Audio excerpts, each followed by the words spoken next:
Hi, and welcome back to the channel. In this episode, I want to show you how I deal with advanced text fields that are similar. So what do I mean by that? Let's say your client wanted you to make text field for various inputs in an authentication flow. So a text field for the name input, date input, the password input, etc. And what is usually the case when you create a text field for the same purpose is that now the text field will follow similar rules for the layout. So background color, font, border color, etc. Like you see in the example here. These text fields differ, but you see that they follow the same layout rules. Okay. So also, when I'm referring to all these components as a text field, they're actually a UI stack view or a UI view that acts as a container for the UI text field class itself. They may also hold other components like a UI button for clearing, maybe one of them has another UI for background color and so on. You get the idea. It would be hard to create an advanced text field with only the UI text field class itself. Okay, so let's get back to the problem. I would say that there are three approaches in my mind that you can take to handle a problem like this. One that is bad, one that is, it's bad too, and one that is great. So the first and the worst approach would be to focus on subclassing. So what do I mean by that? Let me show you in the playground. Okay, let's say you created a text field for the email input like this. You said class email text field. And let's use the UI view as a superclass. Okay. Then you would normally have some setup code like this. So this is now just serves as an abstraction, but here you do adding subviews, colors, constraints, and so on. And then since this is an email text field, you would have some method related to this. So do some email methods. All right. Okay. Now, let's say you create a password text field too. And since you want the setup code, since they're similar, like I said, similar in layout, you'd subclass not the password text field, the email text field. You subclass the email text field. But now you only want the setup code. You don't want to do some email method. So cancel the do some email method out. You write it so it now overrides this method. And now, since this is a password text field, you want some method related to this text field too. So do some password. I miss there. Yeah, do some password method. Okay. Now, why is this bad? The problem now is that every change in the email text field will affect the password text field. And this approach also gets incrementally worse. Like, let's say we had a name text field too now. And let's say that the name text field is more similar to the password text field than the email text field. Do it like this. Now, change in the email text field will affect the password text field, and the change in the password text field will now affect the name text field. Now there's no clear separation between these classes, and that is considered bad practice. So how can we solve this? With the second approach, what you would do is, if you create all of these from scratch, is that instead of subclassing, you do UI view here and you run the same setup code, but you create it again from scratch instead of subclassing. So now we have clear separation between them. But so why is this bad now? The reason is that we now have a lot of unnecessary code duplication because we know that these setup codes are really similar. So there must be a better way, and there is. And the best approach would be to create a custom configuration for each text field. And what do I mean by that? I mean, we have one class for all the text field, but when we create an instance of them, we pass in a configuration that determine what kind of text field this will be. So let me show you, and let's start a new Xcode project. Okay, choose iOS app, then product name. It's going to be custom text field. Cool. Team is me. You can just go with your name here if you want to. Storyboard, Swift. We are going to do UIKit code. Don't check any of these. Click next. Save it in the directory of your choice. I'm not going to check this one now. I'm going to do that manually. And create the project. Cool. I'm not going to use Mac or iPad, so why with those? Just keep it like it is. We keep it simple. And now, let's see. Now, I think it would seem really foolish in this case to build a project in the simulator for each little change that we will make in our class. So let's configure the SwiftUI preview to work with our UIKit code.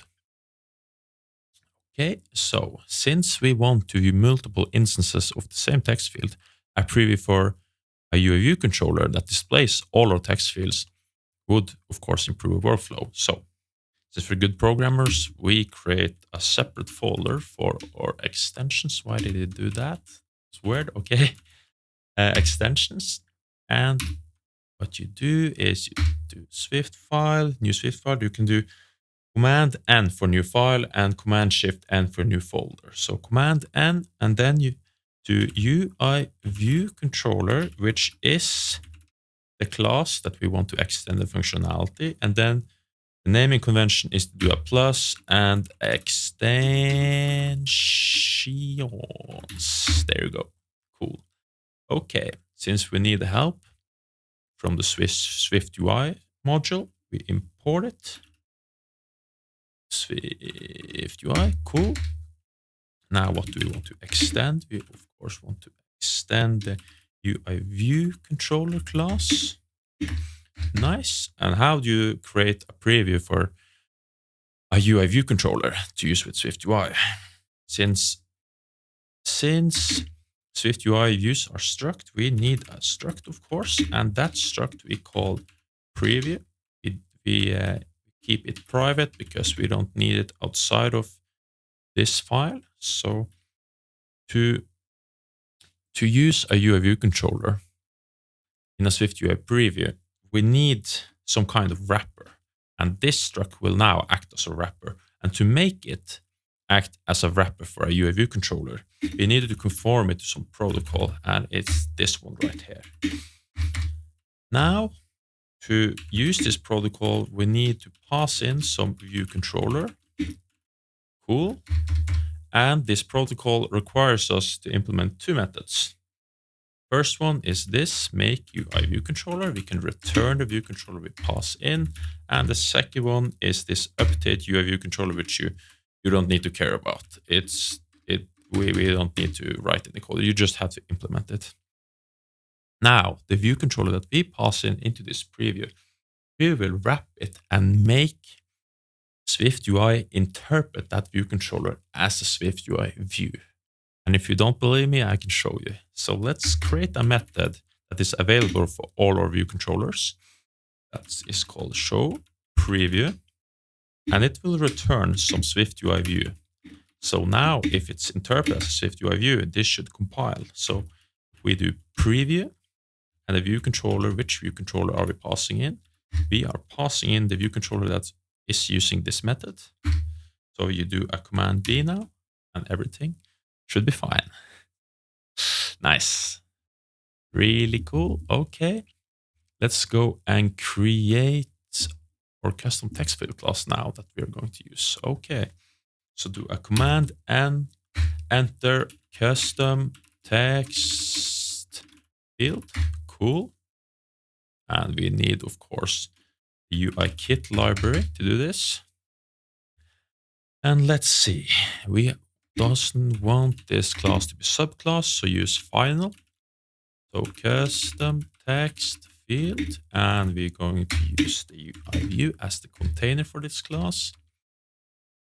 Let's create our input component, which of course is going to be a text field of the UI text field class.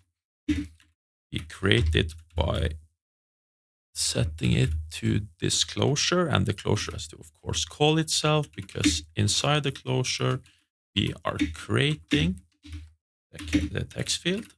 Okay, we set the frame to 0 because we want to use auto layout. And I want the text field dot, I want the text color to be the color of label.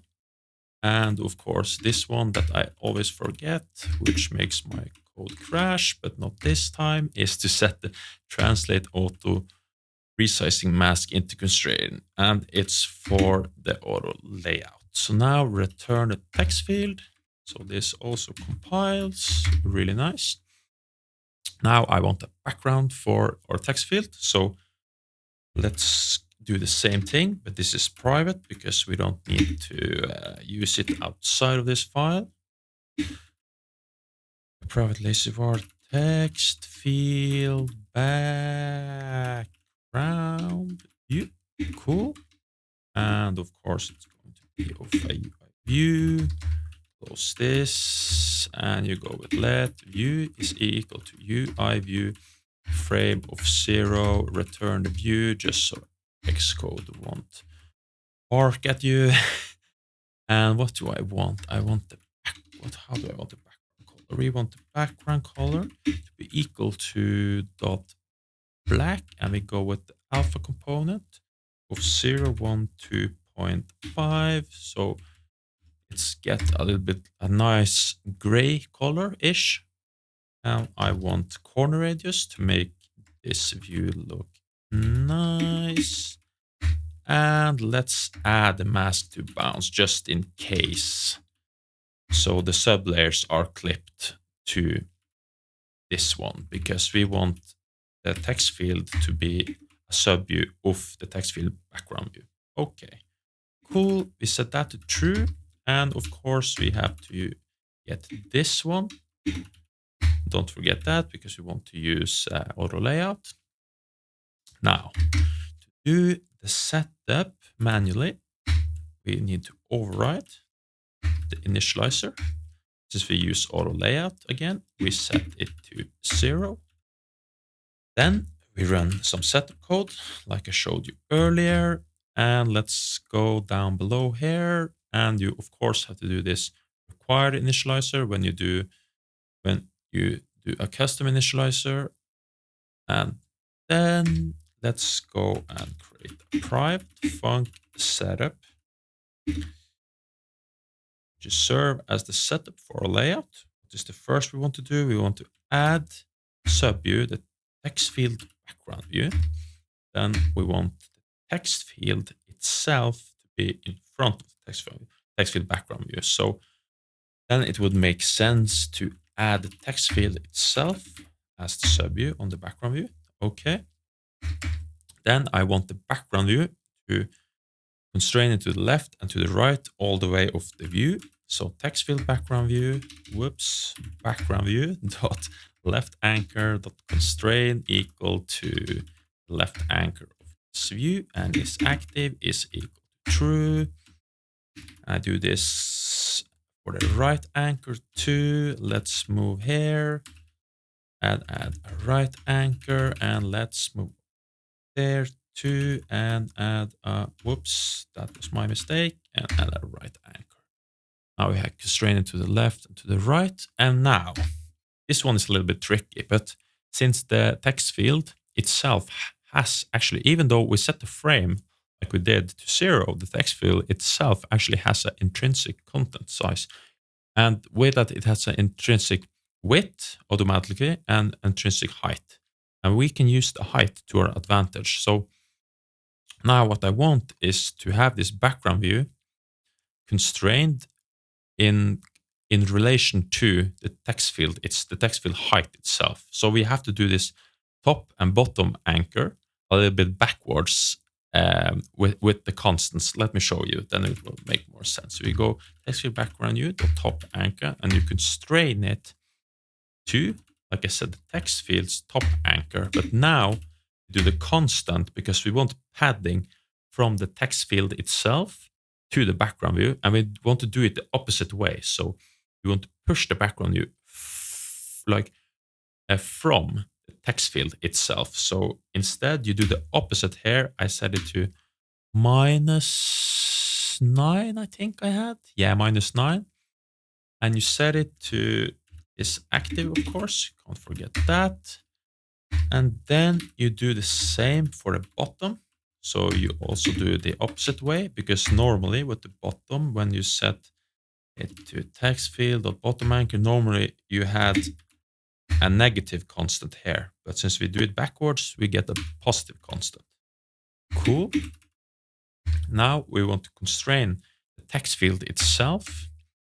And the text field, we want padding on the left and right side. It's already constrained with the background view for the top and bottom, but we want the left anchor to be constrained to text field background view dot left anchor. And since we do this the normal way, we don't need to do this backwards. And let's have it to 6. Yes, 6 is active is equal to true. And you do the same for the right anchor. Nice. And the equal to text field background view dot right anchor. Cool. And is active is equal to true. And now I also want to make some changes for the class itself. So the container, which is the UI view in this case, which is container for the whole class. Now the height of this class should always be the text field background view. We don't want it to be bigger than the background view itself or smaller. So let's do that. Then we have to set the translate mask auto resize into constraints into false. It's too long to say. And we have to set the height anchor of this class and equal not to the constant, but equal to the text field background view height anchor. Now, you set that to is active. It's true. Now let's go to our view controller. Cool. Let's change the name to something better because we are just using it for test now. So let's call it test view controller. You do a command click here and you get this rename. You can click on it and you can do it like the same way I did there. Cool. And now we want to use this one in the preview, but first we want to view multiple text fields at the same time. So instead of constraining all of them, what we can do is just create a stack view instead, because a stack view will handle the constraints, a lot of the constraints for us. So let's create a stack view and it will act as a VStack. And let stack is equal to UI stack view, go same, auto layout, so frame 0. And since, like I said, it's a VStack, we have to set not that, but the axis is equal to vertical. And we want some spacing between them, so 10. And we want to use auto layout, like I said, set it to false, and now return the stack itself. Okay, cool. Now create 3 instances of different text fields. So lazy var name text field is equal to the custom text field. Now you create 2 more. This is the password text field. Now you create 1 more, and that will be the, I would have email text field above. Makes more sense. Yeah, go with email text field here instead, and we go with, yes, password text field here. Okay, that's much cooler. Password text field. Okay, remove this comment. It's unnecessary. We set the view.background color for this view to white. We add all of the components of the text field that we have, the VStack. So we add that one first. We add the email text field second, and we add to the end. We add the password text field. Okay, cool. Now we can't forget to add the sub view so it doesn't crash. Cool. And let's go with, we have to constrain it, of course. So vstack top anchor and constrain it equal to, let's use the safe error layout guide. And how much did I have? 50? Yeah. Let's move it by, from the safe error layout, let's move it by 50 points, true. And we want some padding on the side for all of them. So the text field aren't constrained all the way to the side, just keep them 10 points from the left and the right. So what you do is constrain equal to view dot left anchor, and the constant is 10 and is active. That is true. And vstack dot right anchor and constrain it to the view dot right anchor, and constant is now the opposite because we do it the opposite way there, and it's true. And now everything should be fine. Let's test out our preview code. So what you need, we need help from the SwiftUI library again. So go here and go down below and you say preview provider, and you call it my test VC and previous. Doesn't matter. It's not that important. Whoops. And we go here, and what you do is you say test view controller, and now we create an instance of it. We call it. Then you have this method we created. You do show preview. Now you would normally do Command-Shift-P, but Xcode wouldn't. What I missed something here? Oh, I missed vars too. Xcode won't interpret the preview like at once. So vstack, did I miss something? Private. Oh, my mistake again. Private lazy var, of course. Okay, now it should work. You do Command-Shift-P, it usually comes by, but you have to go to another file and go back, and then you see it. But now, since it's up, you can just do Command-Shift-P, and it will automatically update itself. Okay, now we have 3 different instances of the text field.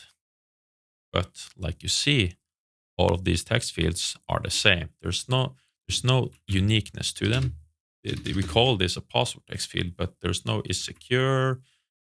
There is no auto capitalization on the name text field, and the email text field doesn't have an email keyboard. So first idea or approach that you can take, which works. Let's do this, make this smaller so it's better for you guys.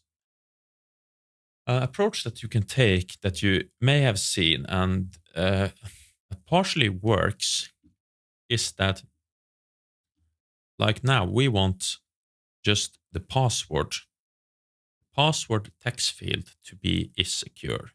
So what we can do is create properties that resembles the properties that this text field, for example, needs. So let's say text field.is secure text entry is equal to is secure. And then you would have, let's say you had var is secure here, and that's going to be a boolean because that is what this actually needs. And then you would pass in is secure here. And what should it be? Type boolean. And now we have to say that self.isSecure is equal to isSecure.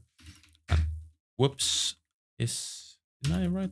Yeah, is secure. Xcode will now yell at us because we're not overriding this anymore. So now we can determine which of these should be secure or not. So for a name text field, is it secure? Go and set false. And you do the same for email text field, and then the password text field, you set that one to true, of course. Now, if you go back and see, this looks like a nice solution, and in many cases it is, but in our case, it's not. And the reason is that as our text field grows in complexity, we end up with more and more variables here. So you end up with like maybe 3, 4, 5, 6, 7 of these. The same goes here, and this would just be way too long. And we doesn't have like doesn't have like saying that this text field is of this type and then you should have this property or maybe even a method. Like if we like you saw earlier, we had do some email method, but now how can we determine that the text field here, this email text field should have do some email method? So we haven't handled that either. So there should be a better way. And luckily for us, it is just do a command set and you can go back time because we don't need all that. Remove is secure too. Cool. And there is a better method. So what we actually need is we need an approach for handling the variables and maybe even the individual methods. So in other words, we need a light object, not a heavy one like a class, but a light object with all our properties. So is secure and maybe some other. And the logic of these properties and even maybe the methods too should be determined by some input case. So whether you realize it or not, we just actually described a struct that will have our properties, even maybe the methods, and that struct should be configured by the input of an enum. So let's do that. Okay, let's create the enum that we passed to our object. Normally, when I create for a custom text field, when I create a separate enum that is only for the text field itself, I do the naming convention like this. I seen this in production code too. You do extension. No, oh, no. That's my mistake. I mean, custom text, you do the name itself for the class you have. And since you're extending it, you do a plus. And what you add to the thing you're extending, you are adding now a types enum. So we show you here. I think foundation should do. Yes, it should do. And then you extend the custom text field because now the custom text field have types that we can use. And what are these types? We have a name text field, we have a email text field, and we have a password text field. Okay, nice. Now let's make our life a little bit simpler, since usually a lot of text fields have really similar placeholders. And the placeholder is only determined by what text field it is. So let me show you what I mean. Let's create this function, default placeholder.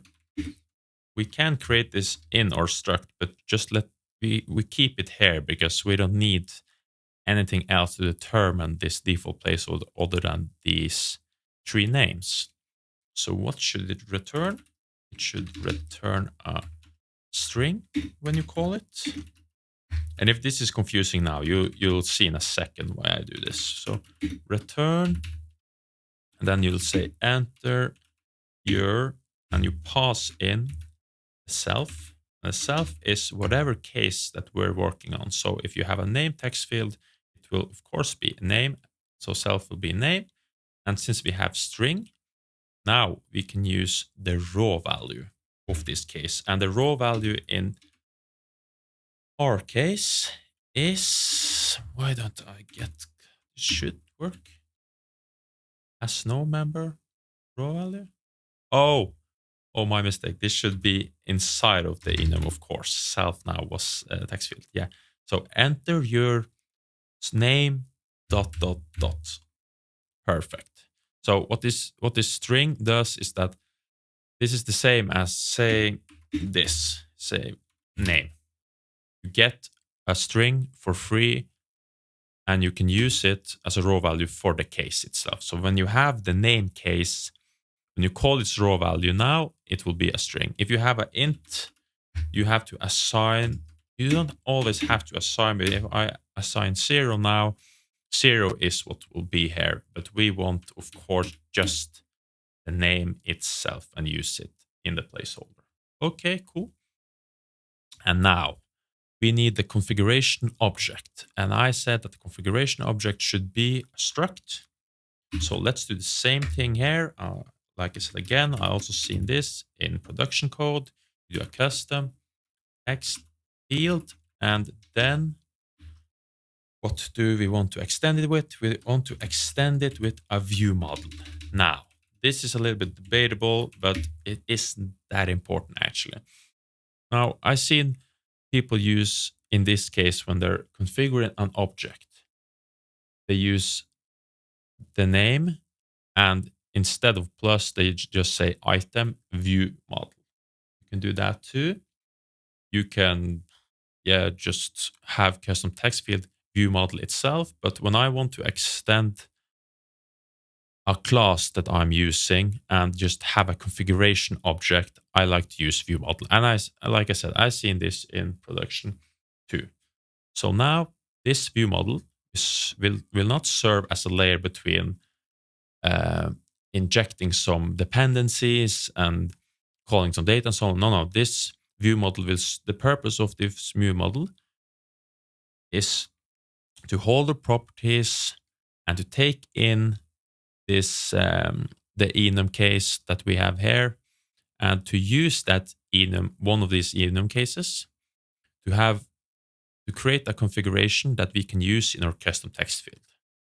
So if that didn't make sense, let me show you what I mean. So let's say extension custom text field. And what do we want? We want a struct. It's lightweight and it's a value type. We don't need a class. That will make no sense here. So we want to pass in the type that we created. Actually, type is a bad word. I should just keep it as type. Yeah, type would make more sense. No, let's call this text field type. Yeah, that's a lot better. You can go here and remove that and go to text field type. Enter. Yeah, that's making much more sense. So now the type that we're passing in will determine the logic of our configuration. So the logic for our properties. Let me show you. We have a text field type. That is what it should be. We set the placeholder to be an optional string. Okay, really nice.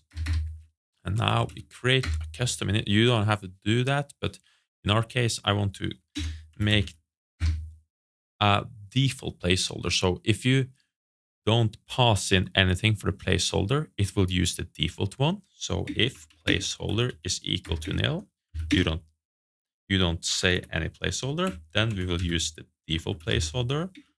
Otherwise, you use the placeholder that is passed in.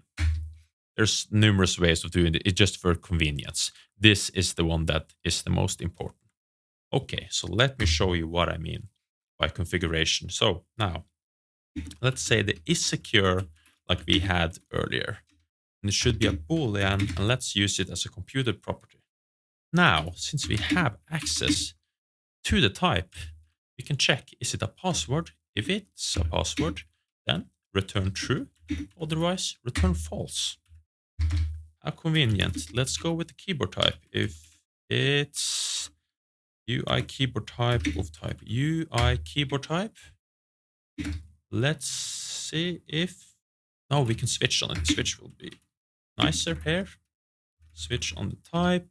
And we know that the case for both the name and the password should be the same. So you can write it like this instead of having them on separate lines.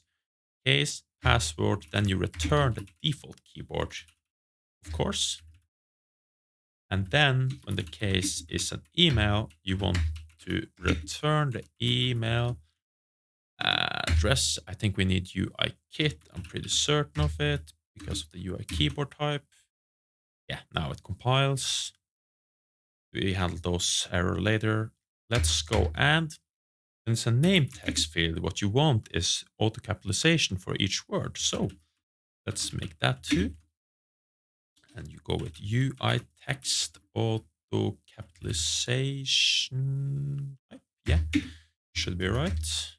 And then you can say if the type is equal to name, of course, then we want to auto capitalize word. Otherwise, we want to auto capitalize anything.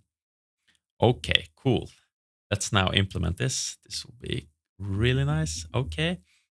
Do we want to pass in all variables? No, we only want to pass in the view model.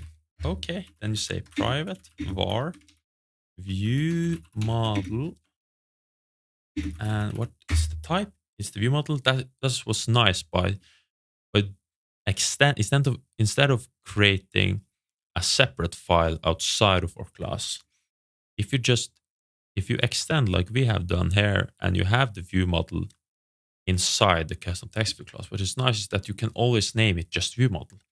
If we create a class for another component, like let's say we had a UI button and we wanted a view model there too, now if we could also just use the same naming convention of a view model, since then too we will also have this configuration object inside our class. So that's what I like about extending it like this. Okay, let's move back and do the implementation because it's the most fun. So now in the setup code, you can do the view model here, but usually I like to do it here. So I do the standard setup here and the configuration setup in here. So what do we want to say? We want to say when the text field we want to check. We want to set the is secure text entry. Then just go with view model is secure. Oh, nice. And I forgot, of course, I have to of course pass in view model, so you can just remove this. You can go view model, of type view model, remove the override, and the frame shouldn't be here. Just set it to 0, and we have to, of course, say that self.view model is equal to view model. So the view model we pass in is set to this one. We set this one to the view model that is passed in. Now you can see the magic. Now this will be dynamically configured. And let's say this one too. Let's say text field.placeholder now is equal to view model.placeholder. Text field.keyboard type now is equal to view model.keyboard type. Text field.auto capitalization type is now equal to, you guessed it, view model.autocap. You command B, you go back, and now we can create 3 different instances instead of having the same instance. So let me show you. You go with here and you pass in a view model of your choice. But what is the type here? It's a name. Okay, cool. What is the type in the email text field? The type is email. Cool. And you can go here too. Let's see. And you go with view model.type, and we have a password. And let's say we wanted a custom placeholder for the name text field. So go with placeholder and custom placeholder. And now do command shift P and let us see the magic. Okay, yeah, really cool. You can see it here. We have for the first text field, we have custom placeholder. It's dynamically configured. How nice. You can see for the email one, we have email. You see here? Why isn't this working? I should be able, there you go. I should be able to type, yeah. Now you see a custom placeholder here. You have one for email. And now if you type the password, you get a secure text entry.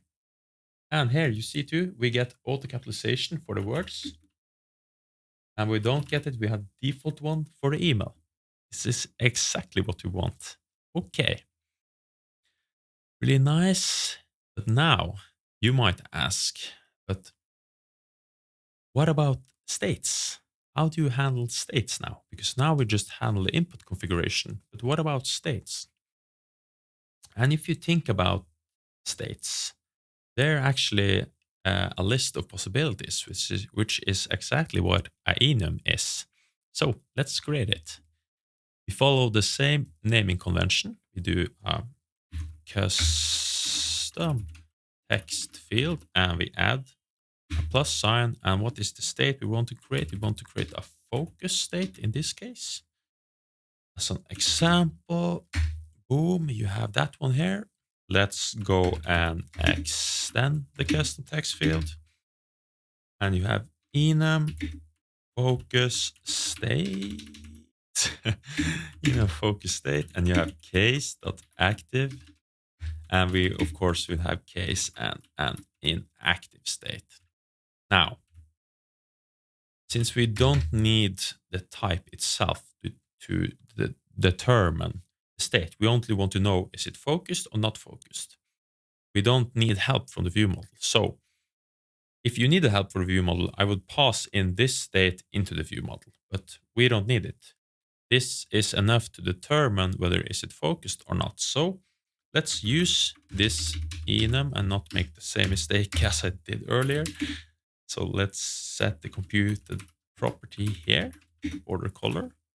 It's actually a CG color instead of a UI color. So we have to check if self, is it inactive or active? Yeah, we go with active. Is self, is it active? If it's active, you go with, you have to say UI color because it expects a CG color, so you can't just go with dot. You have to go with UI color first, then dot black again with alpha component of 0.6. That should be a good border color.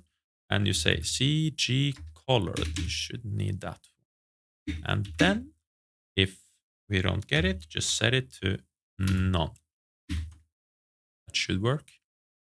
Cannot find. Oh, yeah, of course. My mistake. CG color is of UIKit. And it doesn't have none. That shouldn't be right. It should have none. Oh, it's an optional. Yeah, set it to optional. Then it should work. Oh, of course, none is optional. And of course, if you have a border color, you need a border itself. So we need border width. That should be of the CG float, a computed property again.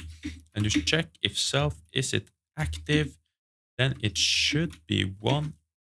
Otherwise, of course, it should be 0. Command B. Now let's move back. You can do Command Shift O, and then you can search custom text field, do an enter, and now we need to set the focus state itself. So go with private var focus state. And it should be of the type focus state that we created. And of course, it's inactive at the beginning. It isn't active before the text field itself active. And now this is starting to actually fill up. So what I would do now is do some what do you call it? Do some create some system here. So for order, I like to have a mark with my components, and I say components above. Sometimes I say private too, but components. And we have our properties here. Properties. And you go with not mask, of course. Then I set mark here for the life cycle. And I go always with the setup to, and you say setup here. If you're curious on how I do this, please see the last video on how I set up my files and folders. Okay. Now, we have the state here, but we don't set it anywhere. So how do we set the focus state? So the state has to be set when the text field editing did begin. Text field did begin editing, and it has to be disabled when the editing has ended. Text field did end editing. These two methods are owned by the UI text field class itself, but they can be used of, I think, any class of your choice. So to tell the UI text field that our custom text field can use these methods, we have to assign our custom text field as the UI text field's delegate. So let's do that. You go to text field and you say that the delegate is now the class that we're using, or class. Okay. But now Xcode will yell at you because even though we assigned the custom text field as the delegate, it does now have to do the methods of the UI text field delegate. So in order for our custom text field class to use the method of the UI text field delegate, it has to conform to it, of course. So now if you make the UI custom conform to UI text field delegate, it will get the method of the UI text field delegate. And the methods that we need is this one. Like I said first, the text field did begin editing, because why? We need to know when the editing of the text field started. So then we will say focus state is equal to active. Cool. And now we need to know when it's ended. So we need to set it. Then the focus state should be set to inactive.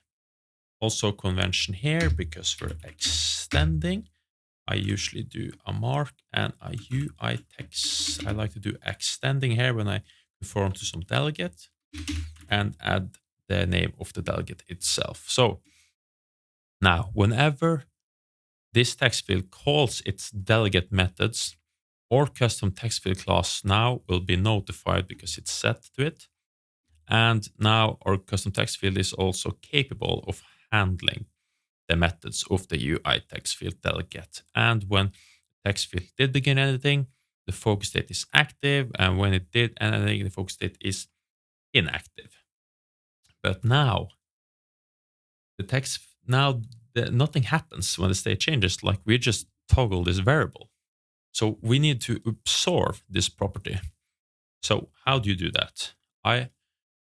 It depends on what you're trying to do. Like, I have done this with my text field in the Messenger clone application. I've done this both with a property observer and with combine. And it really depends on what you need to achieve. And since this is now a simple case, I think a property observer should work, and it's a good solution. So what the property observer do, it observes this property, and with this did set property observer, every time when the focus state is when it's set, it's not when it's it's starting to be set, it's when it has been set. And when it has been set, this closure will now run, which is exactly what we want, because when this closure now run, we want to say that something has changed. So then we call a method and say focus state changed. Perfect. Now we should implement this method. Let's go with let's go with a mark, and we call it methods, and you say private func, and you say focus state changed. Really nice. You go in end here, and what do you want when the focus state change? We have two computed properties that we created from the focus state that should affect the background view of our view. And we say layer dot border color is equal to the focus state dot border color. And then you go text field background, text field background. No. Oh my God. Text field background view dot layer dot border width. I should actually do this. Yeah.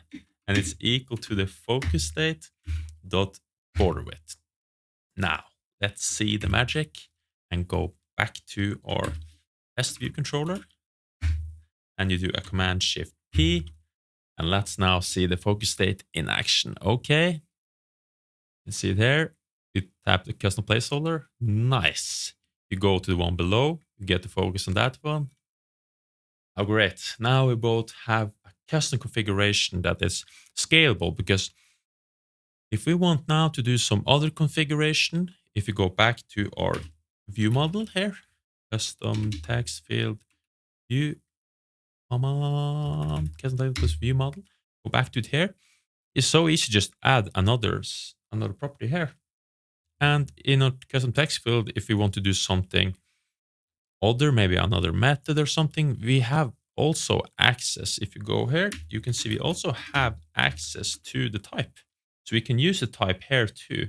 Now we have a much more dynamic way if we need to add a separate button, add more focus states, maybe you have an error state or something like that. And this is scalable and much better code. So if you don't believe me that this is scalable, I will go back to the repository that I talked about earlier. In the last video, if you haven't seen it, I mentioned a production code repository that is open source. It's one of my favorite applications. It's a really, really good application. It's here in Norway, and it's called, let me show you, it's called fin.no. So here is the Finiverse kit is for all their components. Let's see how they have created a text field. So this is their text field. You can see it also class UI view because it's a complicated text field. It's not a normal one. So what do they have? They have a state, you see. They actually also use did set property. And the configuration of this text field, what is it determined by? It is determined by the input type that they have created. So let's see here. It should be, I saw it, is valid. This is for the password. You can see here. The switch on the input type that they have created. They have a password type, they have an email type, a phone number, multi-line, and a normal. And where does that come from?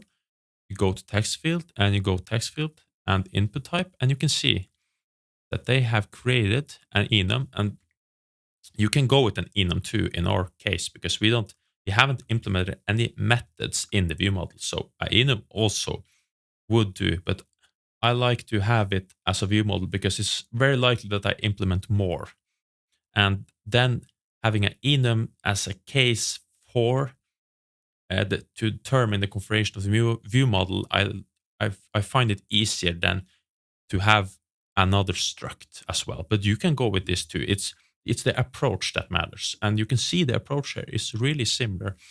Their input type now determines all these computed properties, and then they can now dynamically create different instances of the same custom text field class. So I hope you really enjoyed this video. I have, and leave a like, a comment, and maybe subscribe. And I see you next time.